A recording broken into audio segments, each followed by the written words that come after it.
Colosenses capítulo 1. Al final del versículo 12, Colosenses 1:12, termina el apóstol Pablo la oración que hacía por los colosenses. Estudiamos esta oración. Ahí termina en el capítulo 12. Pero vean ahora lo que dice a partir del 13.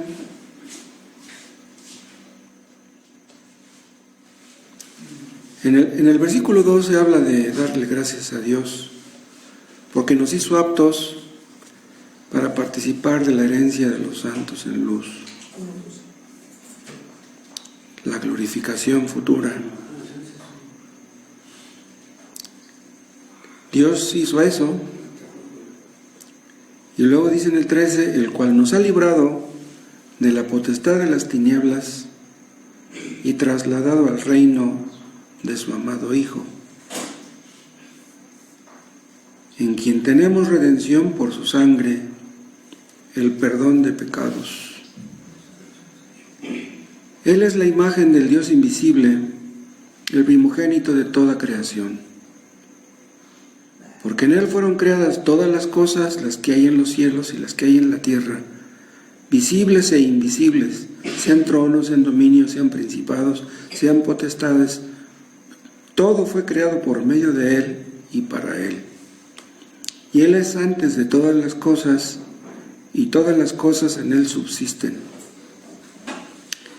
Y Él es la cabeza del cuerpo, que es la iglesia, Él que es el principio, el primogénito de entre los muertos, para que en todo tenga la preeminencia. Vean el deseo de Dios, de que Cristo tenga en todo la preeminencia. Por eso le hemos puesto a nuestro estudio de hoy, Cristo, el preeminente. Por cuanto agradó al Padre que en Él, en Cristo, habitase toda plenitud, y por medio de Él reconciliar consigo todas las cosas, así las que están en la tierra como las que están en los cielos, haciendo la paz mediante la sangre de su cruz. Nuestro Dios, esta es tu palabra. Tu palabra es poder. Te damos gracias, Padre, porque podemos tener en nuestras manos tu palabra, podemos escudriñarla. Podemos, oh Dios, conocerte a ti por medio de ella. Te pedimos que nos des luz para que entendamos más de lo que hasta ahora hemos entendido y que nos capacites para obedecerte más de lo que hasta ahora te hemos obedecido. Te pedimos, Padre, que perfecciones tu iglesia, que uses tu palabra para eso, para que seamos parecidos a tu Hijo Jesucristo. Oh Padre, para que tú formes su imagen en cada uno de los tuyos. Que tu Espíritu Santo nos conduzca a todos a eso. Bendice tu palabra en esta noche. En el nombre de Jesús. Amén. Al final del 13 dice que hemos sido trasladados al reino de su amado Hijo. Dios nos ha librado de la potestad de las tinieblas. Esta potestad de las tinieblas está sobre todos los inconversos. Millones de personas en este mundo están bajo el poder de las tinieblas, bajo el poder del pecado, bajo el poder del diablo. Pero Dios ha librado a los suyos de este poder. El poder del pecado es tan grande que nadie puede contra él. El único que pudo fue Cristo. Es por eso que era absolutamente necesario que viniera al mundo para poder derrotarlo. Y aún siendo convertidos, nosotros no podemos contra el pecado. Si podemos es con la gracia de Dios, con su ayuda. porque nosotros mismos, por nosotros mismos no podemos. Antes estábamos bajo el poder de las tinieblas, pero hemos sido trasladados al reino de su amado Hijo. Los que no han sido trasladados a este reino aún viven en las tinieblas. Personas que tienen muchos conocimientos tal vez, pero que viven en las tinieblas, entienden de muchas cosas, pero de las cosas espirituales no entienden. Los que no obedecen a Dios creen que tienen luz. Ellos creen que los cristianos vivimos en las tinieblas y es al revés. Ellos son los que viven en las tinieblas. Ellos creen ser libres y nos compadecen, creen que nosotros no lo somos, pero es al revés. Ellos son esclavos del pecado, pero nosotros hemos sido libertados. Es lo que dice el versículo 13. Los colosenses, los creyentes de Colosas, oyeron el Evangelio. ¿Se acuerdan? Lo vimos la semana pasada. Oyeron el Evangelio, creyeron en el Evangelio, y es entonces que fueron trasladados al reino de Cristo. Fueron sacados del reino de las tinieblas y fueron trasladados al reino de la luz. Pero vean ustedes, son los elementos que vimos la semana pasada. Primero, oyeron el Evangelio. Segundo, creyeron en Cristo. Tercero, fueron hechos discípulos. Cuarto, se hicieron fieles en Cristo. Podríamos incluir ahí algunas cosas, pero estas cuatro están aquí en este párrafo, un poco antes de esto que vamos a ver ahora. El apóstol Pablo quería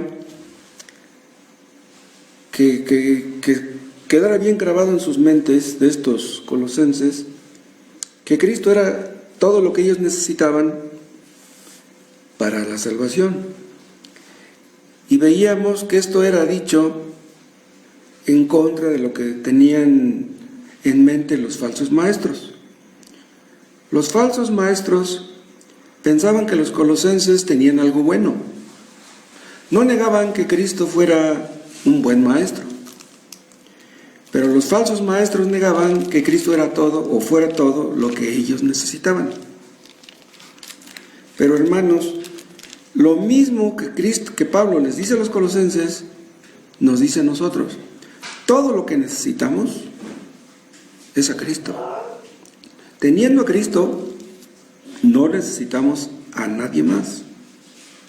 Nadie puede darnos más de lo que Cristo nos ha dado. En este mundo tendremos aflicciones, tendremos necesidades, tendremos persecuciones tal vez, pero tengamos lo que tengamos en la providencia de Dios, ya se nos ha dado todo lo que necesitamos para nuestro trayecto en este mundo. Dios nos ha dado luz, hay un versículo que dice así, y con esa luz que Dios nos ha dado, podemos entender de por qué sucede todo lo que sucede. Y podemos entender también por qué nos sucede a nosotros lo que nos sucede. En cambio, los que no viven en este ámbito de esta luz, los que viven en las tinieblas, no entienden nada. No entienden ni lo que acontece en el mundo, ni lo que les acontece a ellos. Viven en las más densas tinieblas. Es de notarse que en esta epístola, Cristo no empieza atacando a los falsos maestros. Él escribió esta epístola para atacar a esos falsos maestros. Pero en lugar de hacer eso, vean ustedes lo que está haciendo. Está hablándonos de la preeminencia de Cristo. No nos habla primero de los falsos maestros, nos habla de nuestro gran maestro. Entonces, comienza mostrándonos la preeminencia de Cristo. Esa es la intención de todo, dice al final del 18, para que en todo tenga la preeminencia. Vean, los falsos maestros No negaban que Cristo tuviera alguna prominencia. Pero ustedes saben que hay una gran diferencia entre tener prominencia a tener preeminencia. Ellos no negaban que Cristo fuera un maestro destacado, un maestro prominente. Digamos, prominente es lo mismo que destacado. Pero los falsos maestros negaban que Cristo tuviera la preeminencia. La palabra preeminencia habla de que Cristo debe tener la preferencia, de que Cristo está por encima de todo, de que no hay nadie como Él. Eso no lo creían los falsos maestros. Si Cristo es preeminente, Él debe estar por encima de todo y por encima de todos. La palabra preeminencia o la palabra preeminente nos da a entender que Cristo es excelente, que Cristo es sublime, que Cristo es superior, que Él merece todo el honor y toda la honra, solamente Él. En aquellos tiempos, los falsos maestros querían apartar a los creyentes de la fe en Cristo. Y los falsos maestros es lo que han buscado a través de la historia. Los falsos maestros siempre han existido. Los falsos maestros de hoy enseñan que una religión es tan buena como la otra. No importa en quién creas, no importa en qué creas, el asunto es que tú creas. Muchos piensan que cada religión tiene algo de bueno, pero no creen que exista una religión verdadera. No creen en eso. Ellos no creen que exista tal cosa como la verdad absoluta. Algunos hay que si no les gusta la religión que tienen, pues se salen de ahí y se van a otra o se inventan una a su gusto. Muchos falsos maestros hicieron eso. No les gustaba ninguna religión y se inventaron una. Los falsos maestros que inquietaban a estos colosenses les decían a estos cristianos que Cristo era uno de tantos iluminados, uno de tantos buenos maestros, un iluminado más entre tantos otros. Pero el apóstol Pablo nos está diciendo que Cristo debe tener la preeminencia. Ningún maestro como Cristo. Cristo es el maestro con mayúscula. Entonces, para los falsos maestros, Cristo es prominente, repito, pero no preeminente. Ustedes saben lo que es el sincretismo. El sincretismo siempre ha existido, hoy más que antes.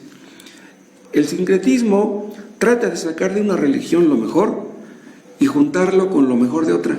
Entonces, vamos a agarrar lo mejor de esta religión y lo mejor de esta y lo mejor de esta y las juntamos y hacemos una religión superior.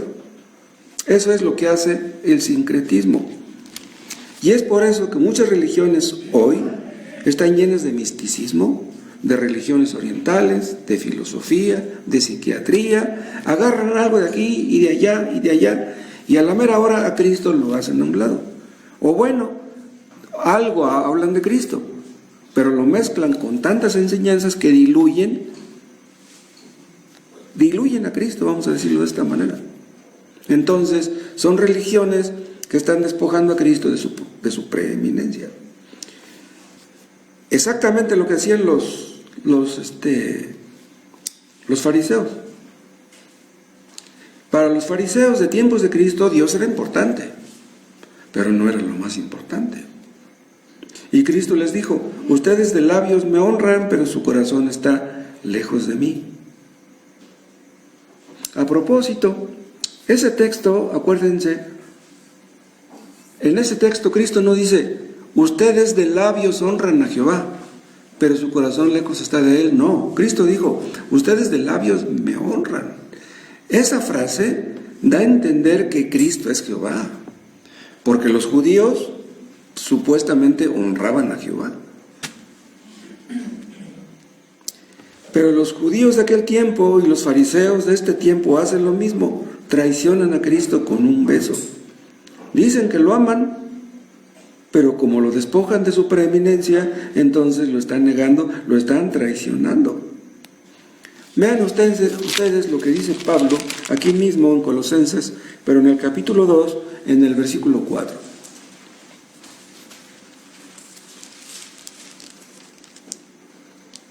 Y esto lo digo, vean el 3, en quien están escondidos todos los tesoros de la sabiduría y del conocimiento. Está hablando de Cristo, ¿sí? En Cristo están escondidos todos los tesoros de la sabiduría y del conocimiento, todos. Aquí habla de la preeminencia de Cristo también. Dice, y esto lo digo para que nadie os engañe con palabras persuasivas. Aquí ya está hablando de los falsos maestros. Que no les hagan creer que ustedes necesiten a alguien aparte de Cristo. No, no, no. Ustedes tienen lo más importante. Ustedes tienen algo de lo que carecen los falsos maestros. Que nadie les engañe.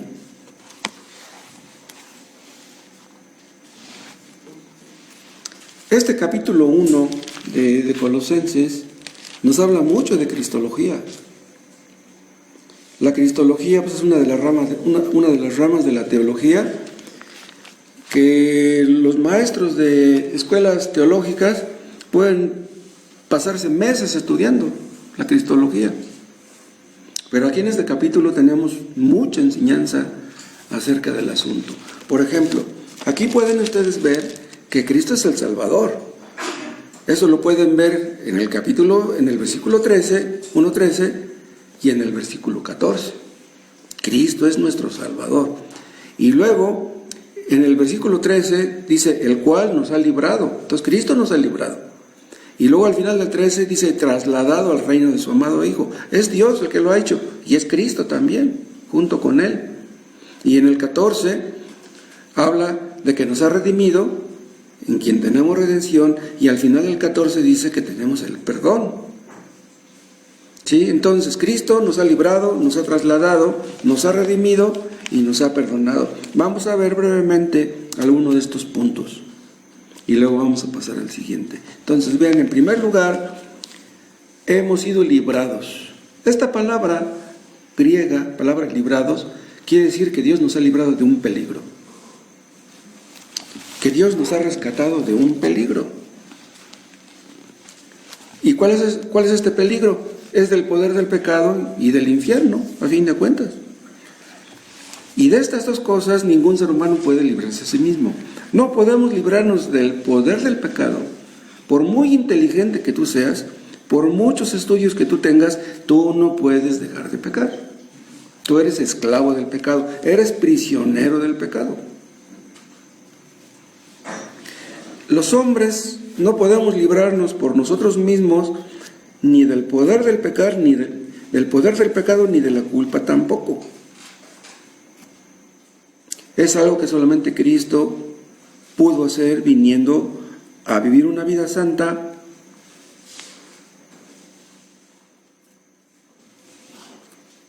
y muriendo en la cruz. Si hubiéramos podido librarnos nosotros de esto, entonces Cristo no hubiera venido, ni tampoco hubiera muerto en la cruz. Cristo nos libró no solamente del poder del pecado, Cristo nos libró del poder de Satanás. Los que viven en las tinieblas, están bajo el poder de las tinieblas, están bajo el poder del pecado, están bajo el poder de Satanás, pero no lo saben. Se los decimos y no lo creen.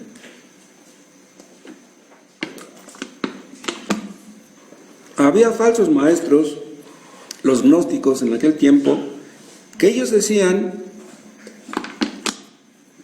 que quienes controlaban este mundo eran espíritus malignos. Y eso es exactamente lo que creen los falsos testigos de Jehová. Estos piensan que este mundo es controlado por Satanás y los demonios. Pero aquí mismo, en Colosenses, dice que Cristo venció esos poderes. Y también está en el capítulo 2, y vean en el versículo 13. Y a vosotros, estando muertos en pecados, y en la incircuncisión de vuestra carne, os dio vida juntamente con Él. Ven, estábamos muertos. Perdonándoos todos los pecados, anulando el acta de los decretos que había contra nosotros, que nos era contraria, quitándola de en medio y clavándola en la cruz, y despojando a los principados y a las potestades. Vean, aquí están incluidos Satanás y sus demonios. Los exhibió públicamente, triunfando sobre ellos en la cruz. Entonces Cristo venció en la cruz toda oposición. Ahora, ustedes dirán, bueno, si Cristo venció a Satanás en la cruz, entonces ¿por qué aún hace mucho daño? Vean, Satanás no hace más daño hoy que el que Cristo le permite. Ahora, no estoy diciendo que esto sucedió de Cristo para acá y eso no existía antes. Porque aún antes de que Cristo muriera en la cruz, Satanás no hacía lo que quería. Acuérdense que pidió permiso para atacar a Job. Entonces, y aún pidió permiso para atacar a Pedro, para darle una zarandeada. Y Cristo se lo dio, permiso a Satanás, antes de morir en la cruz. Entonces, no era necesario que muriera en la cruz para que tuviera dominio sobre Satanás, ¿sí? Nada más que ahora este dominio se intensificó, digámoslo así, de Cristo para acá. Entonces, de Cristo para acá, Satanás hace lo que hace, pero nada más hace lo que Dios le permite. Y eso en todos los ámbitos. Quien reina en el trono del universo es Cristo. Parece como que Satanás es preeminente, pero nada más es prominente. Sí, se destaca porque su poder es notable, pero quien está por encima de Satanás es Cristo. Entonces, Cristo nos ha librado, pero también, vuelvan al capítulo 1, nos ha redimido. Es lo que dice al principio del versículo 14. Redimir quiere decir exonerar a un prisionero del pago de un rescate. Entonces éramos prisioneros del pecado, pero hemos sido exonerados porque Cristo ya pagó. Cristo nos redimió pagando por nosotros. ¿Pero por qué tenía que pagar por nosotros? Porque la ley nos condenaba. Es como acabamos de ver en el capítulo 2. El acta de los decretos nos condenaba. ¿Por qué nos condenaba? Porque nos exigía cosas que no podíamos cumplir. No podíamos guardar ni siquiera un mandamiento. Pero Cristo viene, obedece la ley de la perfección, muere, resucita, y de esa manera cumplió con las demandas de la ley. Entonces la ley ya no puede condenarnos. Cristo pagó el rescate que nosotros no podíamos pagar y así nos redimió. Ahora vean esto, es importante.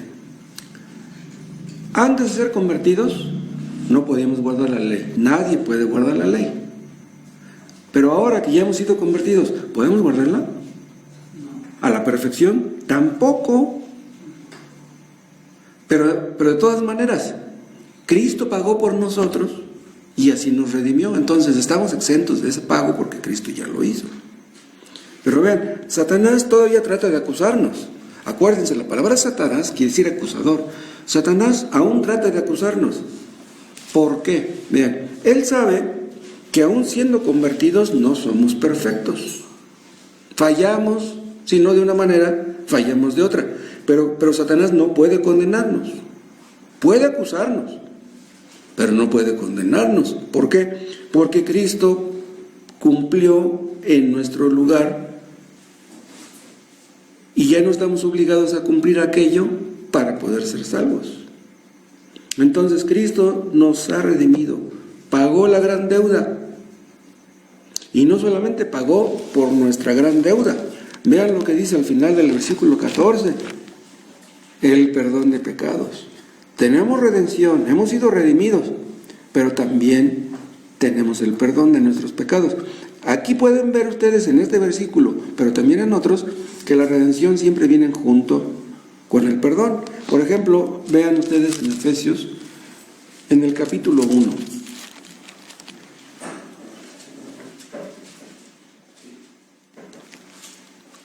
Efesios 1:7. Está hablando del amado, está hablando de Cristo. Dice, en quien tenemos redención por su sangre.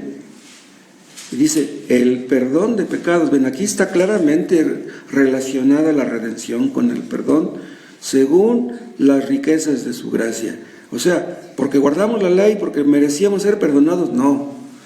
Somos redimidos y somos perdonados sin que lo merezcamos, según las riquezas de su gracia. Entonces son dos cosas que no se pueden separar. Somos redimidos, somos perdonados. Entonces, al ser redimidos y al ser perdonados, Quiere decir que nuestra deuda ha sido cancelada definitivamente. ¿Pero qué implica esto? Vean, Satanás no solamente nos acusa, Satanás quiere que seamos esclavos de él como lo éramos antes. Pero estos versículos nos hacen entender que Satanás ya no puede esclavizarnos como antes. Un creyente verdadero, un creyente que tiene al Espíritu Santo, ya no puede volver a ser el mismo de antes. Ya no puede ser esclavizado ni por Satanás ni por el pecado. ¿Por qué? Porque han sido trasladados a un nuevo reino. Es lo que dice al final del versículo 13, vean, Colosenses 1:13, el cual nos ha librado de la potestad de las tinieblas y trasladado al reino de su amado Hijo. Estábamos en el reino de las tinieblas, ahora estamos en el reino de Cristo. Antes Satanás reinaba sobre nosotros y ahora quien reina, quien es nuestro Señor, es Cristo. Entonces, Satanás se da ínfulas. Él quiere reinar sobre nosotros otra vez. Tiene sus desplantes, pero no puede. Acuérdense, les recuerdo algo que hemos visto muchas veces. Si un solo pecado domina a una persona, esa persona no es salva. Cualquier cristiano puede cometer cualquier pecado. ¿Sí? Puede. Es decir, existe la posibilidad de que pudiera pecar. Pero ningún cristiano puede ser controlado por ningún pecado. Porque si un pecado controla a una persona, sea el pecado que sea, esa persona no es salva, no es cristiana. Ahora, estoy hablando hipotéticamente porque hay pecados que son dominantes y que se notan claramente en una persona. Pero aunque una persona sea dominada por un pecado, no es dominada nada más por un pecado. Quien es dominado por un pecado trae un montón de cola ahí junto con ese. Ahora quien nos controla, ahora nuestro Rey, ahora nuestro Señor es Cristo. Y el deseo de todo creyente verdadero es vivir una vida perfecta, una vida de obediencia, una vida de santidad, desde que se levanta hasta que se duerme por la noche. No queremos pecar en contra de nuestro Dios. Amamos a Cristo y queremos hacer su voluntad en todo. Y este perdón, esta redención, vino a nosotros, ¿por qué? ¿Porque éramos buenos? ¿Porque orábamos mucho? ¿Porque leíamos mucho? ¿Porque nunca faltábamos a los cultos? No. Vino a nosotros, ¿por qué? Por su gracia, lo acabamos de leer. Por las riquezas de su gracia. ¿Qué quiere decir esto? Que nadie merece ser perdonado. ¿Quién podrá comprar con dinero el perdón? ¿Quién puede merecer el perdón haciendo esta buena obra o aquella otra? Y cuando nosotros sabemos, cuando nosotros entendemos que hemos sido perdonados, vamos creciendo cada día en gratitud, vamos creciendo cada día en amor para con Dios y para con Cristo. Entonces nos acercamos a Dios con confianza, tenemos intimidad con Él, tenemos comunión con Dios, queremos hacer su voluntad, tenemos temor de ofenderle, como les acabo de decir. Entonces, el saber que hemos sido redimidos y perdonados por gracia, no es una excusa para pecar, sino todo lo contrario. Más bien, el sabernos perdonados y redimidos por gracia es un incentivo para obedecer. Entonces, si una persona dice, no importa si peco, al fin que después le pido perdón a Dios. Una persona que piensa así, esa persona no conoce a Dios, esa persona no es salva. Y debido a que hemos sido perdonados, es que podemos perdonar a otros. Aquí mismo, en Colosenses, vean el capítulo 3, vean el versículo 13. Soportándoos unos a otros y perdonándoos unos a otros, si alguno tuviera queja contra otro. De la manera que Cristo os perdonó, así también hacedlo vosotros. Si Cristo nos ha perdonado tanto, ¿no podemos perdonar nosotros ni siquiera un poco? entonces Cristo es preeminente en nuestra salvación, porque nadie podía redimirnos, nadie podía perdonarnos, nadie podía trasladarnos a su reino, sino solamente Él. ¿Y todo gracias a qué? Gracias a su misericordia. Todo por gracia. Como dice un título de un libro de Spurgeon, todo por gracia. A Cristo le costó todo esto. Le costó todo. A nosotros no nos costó nada. Pero Pablo dice también aquí que no solamente Cristo es nuestro Salvador, sino que también Él es el Creador. Pasen otra vez a Colosenses 1 y vean en el 15. Él es la imagen del Dios invisible, el primogénito de toda creación. Porque en Él, en Cristo, fueron creadas todas las cosas, las que hay en los cielos y las que hay en la tierra, visibles e invisibles, sean tronos, sean dominios, sean principados, sean potestades. Todo fue creado por medio de Él y para Él, y Él es antes de todas las cosas, y todas las cosas en Él subsisten. Aquí está la cristología de las que les hablaba hace rato. Bien, en primer lugar, en el 15, dice que Cristo existió antes de la creación. 15 y 17. Y Él es antes de todas las cosas, dice el 17. En el versículo 16, dice al final del versículo 16, todo fue creado por medio de Él. Y luego también dice al final del 16 que todo fue creado para Él, dice, y para Él. Y en el 17 dice que todas las cosas en Él subsisten. Vamos a ver brevemente también alguno de estos puntos. Entonces veamos en primer lugar que Cristo existió antes que todas las cosas que han sido creadas. Ven en el 15. Él es la imagen del Dios invisible, el primogénito de toda creación. Este es otro de los versículos que los testigos de Jehová no entienden, porque para ellos el primogénito es el primero en ser creado. Sí, en una familia el primogénito es el primer hijo. Entonces, para los testigos, Cristo fue creado primero y luego todos los demás. Pero ellos no entienden el significado de esta palabra. Esta palabra primogénito no se refiere al tiempo, se refiere a la posesión, se refiere al lugar, se refiere al honor. Jesucristo no fue creado, puesto que Él es el creador. ¿Cómo es posible que Él es el creador y Él haya sido creado? Bueno, en el contexto, no aquí en este versículo estamos viendo que Él es el creador. Entonces primogénito quiere decir que es el primero en rango, que Él está por encima de todos los rangos. Cristo es el primogénito de toda creación porque Él está por encima de toda creación. Eso es lo que significa y nada más. Pero ¿qué implica todo esto? Si Él es el primogénito de toda creación, o Él está por encima de toda creación, quiere decir, entre otras cosas, que nuestros afectos deben estar en Cristo y no en las cosas creadas. Si ponemos nuestros afectos en las cosas creadas, somos idólatras. Si ponemos nuestros afectos en Cristo, no lo somos. Así debe ser. Por eso Cristo dijo que el que ama más a su padre y a su madre, a su mujer y a sus hijos que a mí, no es digno de mí. Entonces, las cosas creadas, las posesiones, la familia, los hijos, la pareja, deben estar después de Cristo. Cristo debe estar por encima de todo. Y además otra cosa, las cosas creadas pueden fallarnos y nos fallan a fin de cuentas, pero Cristo nunca.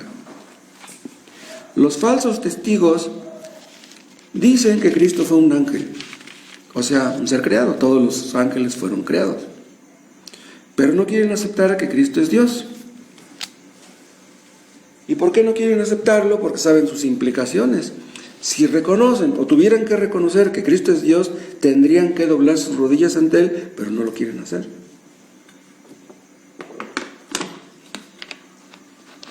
Dice Pablo en el versículo 15, Él es la imagen del Dios invisible. ¿Qué quiere decir esto? Que Cristo es la imagen del Dios invisible, que Dios es invisible y que Cristo es la imagen de ese Dios. Es como dijéramos que el Dios invisible se hizo visible en Cristo. Entonces, y por eso Cristo dijo en una parte, el que me ha visto a mí, ha visto a Dios. O sea, Cristo era la representación exacta de Dios. Cristo no era el Padre, pero Él dijo, el que me ha visto a mí, ha visto al Padre, porque si tú quieres ver qué es lo que el Padre hace, mira a Cristo. Lo que Cristo hizo es exactamente lo que el Padre hubiera hecho, nada más y nada menos. Si ustedes se preguntaran, si Dios viniera al mundo, ¿qué haría? Pues ya vino. ¿Y qué hizo? Pues lo que Cristo hizo. En su esencia, Dios es invisible, pero Cristo nos lo ha dado a conocer, es lo que dice en Juan, en el capítulo 1, en el versículo 18. A Dios nadie le vio jamás. El unigénito Hijo que está en el seno del Padre, Él le ha dado a conocer. Esto que dice aquí, que el Hijo que está en el seno del Padre no se puede aplicar a nadie excepto a Él. Es como si dijéramos que Cristo está en las entrañas del Padre. ¿Cómo podemos entender eso? Entonces, viene Cristo y nos da a conocer al Padre. Ahora, acuérdense de lo que dice un salmo, ¿cuál? El 19, ni me acuerdo. Dice, los cielos cuentan la gloria de Dios. Los cielos nos dan a entender que Dios existe. Los cielos nos hacen entender que Dios es todopoderoso, pero no nos hacen entender quién es ese Dios. Viendo el universo, podemos pensar, podemos imaginarnos que es imposible que el universo se haya hecho solo. Pero la naturaleza no nos puede revelar la esencia misma de Dios. Solamente en Cristo Jesús, el Dios invisible se ha hecho visible. Solamente Cristo pudo revelarnos exactamente a Dios. Un hombre en este mundo, por muy santo que sea, un hombre muy santo se parecerá en algo a Cristo, pero nadie se parece a Dios así como Cristo se parecía a Él. En el versículo 16 pueden ustedes ver claramente que Cristo creó todas las cosas. Dice, porque en Él fueron creadas todas las cosas, las que hay en los cielos y las que hay en la tierra, visibles e invisibles, sean tronos, sean dominios, sean principados, sean potestades. Todo fue creado por medio de Él y para Él. Entonces, si Cristo creó todas las cosas, es imposible que Él haya sido creado. Entonces, Jesucristo es el primogénito de todo porque Él lo creó todo. ¿Se acuerdan cuando Cristo calmó la tempestad en el mar de Galilea? ¿Se acuerdan lo que dijeron los discípulos? ¿Quién es este que aún los vientos y la mar le obedecen? Se espantaron los discípulos. ¿Y cómo no? Si estaba ahí el creador de la misma naturaleza. Cristo resucitó a los muertos, sanó a los enfermos, porque Él era todopoderoso. Y como Cristo creó todas las cosas, quiere decir también que todas las cosas están sujetas a Él, ¿o no? Y si todas las cosas están sujetas a Cristo, quiere decir que Él no está sujeto a nada, ni a nadie. Al venir al mundo, Cristo se sometió al Padre, se sujetó al Padre, pero eso no quiere decir que cuando estaba en el cielo, Él se sujetara a nadie. Entonces, como Él es el creador de la naturaleza, Cristo no está sujeto a la naturaleza, y es por eso que hizo tantos milagros. Y en el versículo 16 al final, vean, dice aquí Pablo que todo fue creado por medio de Él y para Él. Esa es la última frase del versículo 16. Por medio de Él y para Él. Entonces, Jesucristo es la esfera en la que las cosas existen. Y es el agente, vean, la esfera, el agente por el que existen, y es aquel para quien fueron creadas todas las cosas. Los filósofos griegos enseñaban que las cosas creadas exigían una causa primaria. Vean, una causa primaria, una causa instrumental y una causa final. Debe haber una causa primaria, decían los filósofos, y debe haber una causa instrumental, o sea, ¿quién las hizo? Y debe haber una causa final, ¿para qué fueron creadas? Bueno, Pues en Cristo están esas respuestas. Lo que los filósofos griegos no entendían, lo entendemos nosotros. Cristo es la causa primaria de todas las cosas. Vean, Cristo, bueno, la causa primaria es el plan. ¿Quién planeó todo? Fue Cristo. La causa instrumental es el poder. ¿En quién está el poder? Pues está en Cristo. Él es el Todopoderoso. Y la causa final habla del propósito. ¿Cuál es el propósito de que Cristo haya creado todo? Todo lo hizo para Él, dice el versículo 16. Entonces, Cristo planeó, Cristo ejecutó y lo hizo todo para Él. Entonces, todo esto implica, entre otras cosas, que Cristo es el centro de la creación, no nosotros, como creen los autosuficientes, los orgullosos, los soberbios. Él debe estar en el centro, todo debe girar alrededor de Él. Nosotros estamos para Él, Él no está para nosotros.